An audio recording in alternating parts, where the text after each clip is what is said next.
जी राजू जी, देखिए जहां तक विपक्षी एकता की बात है, हम सब लोग लगभग इस बात का अनुमान लगाए बैठे थे कि जब ये कर्नाटक का चुनाव जब आ जाएगा और इसके नतीजे अगर कांग्रेस के पक्ष में जाएंगे तो विपक्षी एकता को और एक तरह से बल मिलेगा।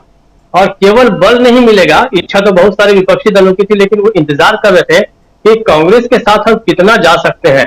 क्योंकि आप देखिए कि एक वो भी वक्त था जब जिस समय ऐसा लग रहा था कि आप पार्टी, उसके बाद ममता बनर्जी, अखिलेश यादव, ये संभवतः इनके साथ नहीं जाएंगे और ये कोई एक तीसरा मोर्चा भी बना सकते हैं। ऐसा भी एक अनुमान था, लोगों को एक अपेक्षा थी कि शायद ये हो सकता है। लेकिन चूंकि कर्नाटक का चुनाव कांग्रेस के पक्ष में गया है, तो अब ये हो तो गया। अब देखिए, ममता बनर्जी अगर ये कहती है कि 200 सीटों पे कांग्रेस अकेले लड़े, तो ऐसा नहीं कि 200 की 200 सीटें जो है वो कांग्रेस जीत ही जाए।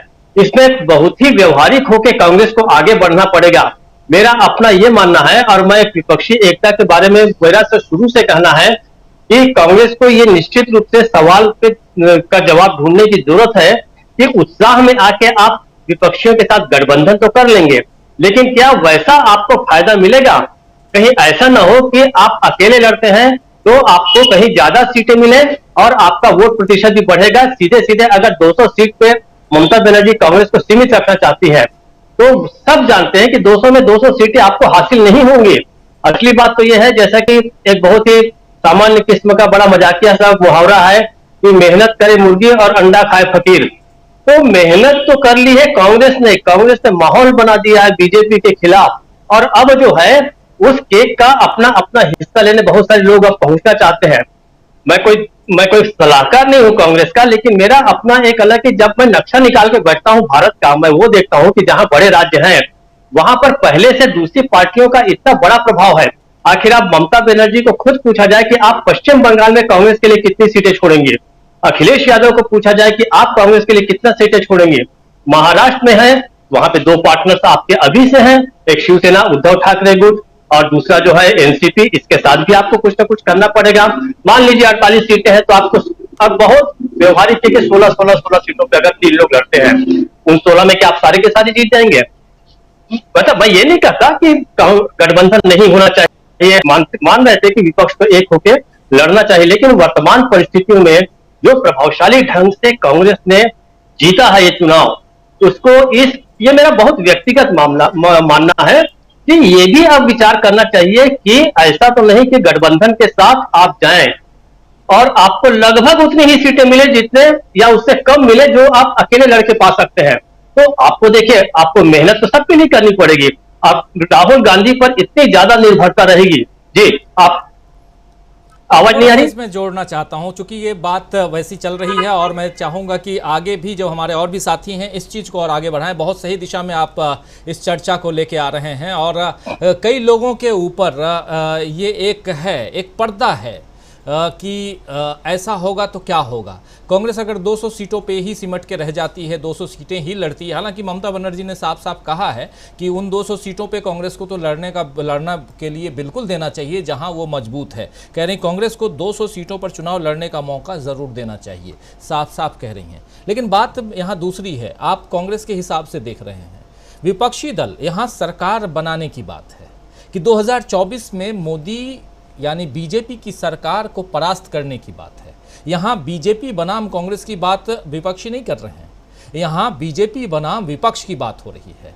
तो वैसे में अलग अलग राज्यों में, तमिलनाडु में आप क्या देखेंगे? क्या तमिलनाडु में डीएमके अपने से ज़्यादा सीट देगी कांग्रेस को? और वैसी ही अगर परिस्थितियाँ आती हैं बिहार की, तो बिहार में क्या आरजेडी अपने से ज़्यादा सीट कांग्रेस को देगी? ऐसे भी सवाल हैं, कई सारे सवाल हैं जिस पे अलग से हम चर्चा करेंगे। तो थोड़ा सा मैं जोड़ना चाह रहा था, प्लीज अपनी बात रखिए।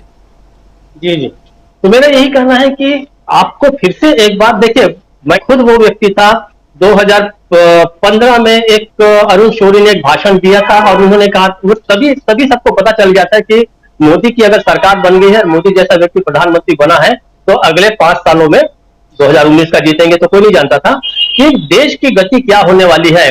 एक तरह से निरंकुश शासन प्रणाली जो है वो इस देश में लागू हो जाएगी। तब अरुण शौरी ने कार्यक्रम में ये कहा था कि जब तक एक के खिलाफ एक उम्मीदवार खड़ा नहीं होगा, तब तक कांग्रेस जनता पार्टी को हराना बहुत मुश्किल होगा। ये उनके दिमाग में 1977 की तस्वीर थी, मेरे भी 1977 की ही तस्वीर थी। लेकिन 1977 में तमाम जो विपक्षी दल थे उन्होंने अपनी अपनी आइडेंटिटी को खत्म कर दिया था, एक नई पार्टी बनाई थी। ये हमें ख्याल रखना होगा। अभी जो है, अभी भी जो विपक्ष है अपने पहचान को लेके तो अभी भी विभाजित है। ऐसा तो है नहीं कि एक कोई नया दल बनने जा रहा है जिसमें सब लोग विलीन हो जाएं, ऐसा बिल्कुल नहीं होगा।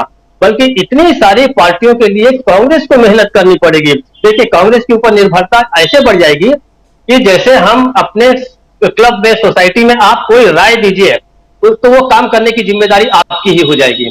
अब ये कांग्रेस का सारा समय जो है वैसा ही बर्बाद होगा जैसे जॉर्ज फर्नांडिस कभी ममता बनर्जी को मनाने में लगे रहते थे, कभी समता पार्टी को मनाने में लगते थे, कभी जया को मनाने में लगते थे, कभी किसी को। कांग्रेस की सारी क्षमता, सारी ऊर्जा, सारा समय जो है ये लोगों को जोड़ तोड़ में लगेगा, क्योंकि हम सब जानते हैं कि इन विपक्षी दलों की प्रवृत्ति क्या है। इनकी प्रवृत्ति यह है कि हम अधिक से अधिक हिस्सा ले लें, अधिक से अधिक सफलता पाए और कांग्रेस के साथ चाहे वो गठबंधन, लेकिन कांग्रेस से वो आशंकित भी रहेंगे कि कहीं ऐसा तो नहीं कि कांग्रेस को हमने ज्यादा सीटें अपने क्षेत्र में दी, अपने प्रदेश में दी, तो ऐसा तो नहीं कि धीरे धीरे हमें ही खा जाए। ये हर प्रादेशिक पार्टी को ये खतरा तो रहता ही रहता है, इसमें कोई बड़ी बात भी नहीं है। तो ये एक मैं विचार दे रहा हूं कि भाई ये भी इस दृष्टिकोण से भी देखना चाहिए कि कांग्रेस अगर अकेले लड़ती है, मान लीजिए पता नहीं क्या होने जा रहा है, लेकिन एक अगर सारी सीटों पे लड़ती है अकेली तो क्या होगा। निश्चित रूप से अभी की स्थिति में तो वो अपने खिलाफ जितने भी उम्मीदवार हैं, चाहे वो एक के खिलाफ एक का चुनाव हो, चाहे एक के खिलाफ दो का हो, एक के खिलाफ तीन का, सबको पराजित करने की स्थिति में है। जैसे कर्नाटक में उसने बीजेपी को भी हराया और जेडीएस को भी हराया। तो कांग्रेस की ताकत एकाएक इतनी बड़ी है कि कांग्रेस को ऐसा भी सोचना चाहिए कि क्या हमें अकेले लड़ने पर फायदा है या इन सबके साथ जाने पे। नैतिक रूप से, सैद्धांतिक रूप से वो बड़ा आकर्षक लगता है कि पूरा विपक्ष एक होकर बीजेपी के खिलाफ लड़ने जा रहा है। दूसरी बात, जब आप इनके साथ गठबंधन करेंगे तो इनमें से कितने लोग भरोसेमंद हैं ये भी देखना पड़ेगा। इनमें से कोई भरोसा नहीं कि कुछ सीटें पाने के बाद ये डील करने शुरू कर दे बीजेपी के साथ। और बीजेपी का ऑपरेशन लोटस जो है वो हमारी राजनीति का एक स्थायी भाव बन चुका है।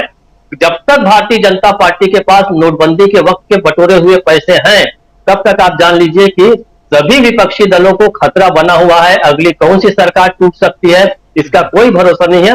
तो ये भी एक ये है। दूसरी बात, जो एक तस्वीर, जो मैं 2 मिनट और लूंगा राजू जी आपसे, कृपया अनुमति दीजिए मुझे।